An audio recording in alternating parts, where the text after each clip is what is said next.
Hi friends, இது Wednesday morning vlog. ஒரு 4:30க்கெலாம் எழுந்தாச்சுங்க. இன்றைக்கி லஞ்சுக்கு வந்து காலிஃப்ளவர் மசாலாவும் தக்காளி சாதமும் செய்யலாம் தாங்க இருக்கிறேன். அதனால் எழுந்து வந்ததும் ஃபஸ்ட்டு வந்து சூடு தண்ணியில் காலிஃப்ளவர்லாம் போட்டு வச்சுட்டேன். கொஞ்சம் மஞ்சள் போட்டு நைட்டே வந்து காலிஃப்ளவர் க்ளீன் பண்ணியும் வச்சுருந்தேன். கிச்சனெல்லாம் நைட்டே க்ளீன் பண்ணி வச்சுருந்ததுனால எழுந்து வந்தது அப்படியே சமையல் ஸ்டார்ட் பண்ணிட்டாங்க. ஒரு சைடு வந்து தக்காளி சாதம், ஒரு சைடு காலிஃப்ளவர் மசாலா அதுவும் செய்ய ஸ்டார்ட் பண்ணிட்டேன். தக்காளி சாதமே எங்கள் வீட்டில் எனக்கு தாங்க ரொம்ப பிடிக்கும், வேறு யாருக்குமே பிடிக்காது. பட் இன்றைக்கி காலிஃப்ளவர் தவிர வேறு எந்த வெஜிடபிளுமே வீட்டில் இல்லை. ஸோ வந்து காலிஃப்ளவர் மசாலா செஞ்சுட்டு தக்காளி சாதம் செஞ்சிடலாம் அப்படின்னு சொல்லிட்டு இதுக்கிடையில் சிலிண்டர் வேறு தீர்ந்துருச்சு. அதேமாதிரி ஹஸ்பண்ட் மாற்றி கொடுத்துட்டாங்க. ஸோ கடகடன்னு சமையல் ஸ்டார்ட் பண்ணிட்டேன். பிரேக்ஃபாஸ்ட்டு செய்கிறதுக்கு வந்து மாவு அந்த மாதிரி எதுவுமே இல்லைங்க இன்றைக்கி.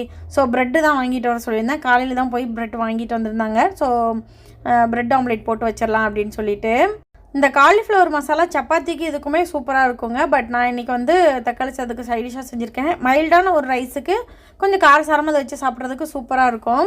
என்னோடய ஹஸ்பண்ட் வந்து பியூர் வெஜிடேரியனுங்க. அவங்களுக்கு வந்து இந்த மாதிரி ப்ரெட் ஆம்லெட் இதெல்லாம் கொடுக்கவே முடியாது. இன்னொன்று அவங்களுக்கு பிடிக்கவும் பிடிக்காது. அதுக்கு பழைய சாதம் இருந்தால் கூட சாப்பிட்டுக்குவேன் அப்படின்றவாங்க. அவங்களுக்கு வந்து கொஞ்சம் ஜூஸ் போடுறதுக்கு எல்லாமே ரெடி பண்ணி வச்சுருக்கேன். என்ன ஜூஸ் அப்படிங்கிறத காட்டுறேன். ஸோ எனக்கும் பசங்களுக்கும் மட்டும்தான் ப்ரெட் ரெடி பண்ணிக்கிட்டு இருக்கிறேன். இப்போ நான் ஆஃபீஸ்க்கு மோஸ்ட்லி நட்ஸு கொண்டு போகிறதுனால தோசை இட்லி எதுவுமே கொண்டு போகிறது இல்லைங்க. ஸோ மாவு வந்து கொஞ்சமாக தான் அரைச்சி வைக்கிறேன். ஸோ ஒரு 4 நாள்லேயே தீந்துருது. சப்பாத்தி பூரி போடலாம் அப்படின்னு பார்த்தோன்னா பசங்களுக்கு சுத்தமாக பிடிக்க மாட்டேங்குதுங்க. ஸோ ப்ரெட்டை செஞ்சு வச்சாச்சு. எனக்கு வந்து பார்த்திங்கன்னா நட்ஸு, குக்கும்பர், ஒரு ப்ரெட்டு அந்த மாதிரி எடுத்துக்கிட்டேன். நைட்டே வந்து பார்த்திங்கன்னா கொஞ்சம் பால் காய்ச்சி வச்சுட்டு எல்லா நட்ஸு, ஃபிக்கு, டேட்ஸு இது எல்லாமே கொஞ்சம் கழுவி ஊற வச்சுருந்தேன். அதை ஜூஸ் போட்டு ஹஸ்பண்ட் எடுத்துக்குவாங்க.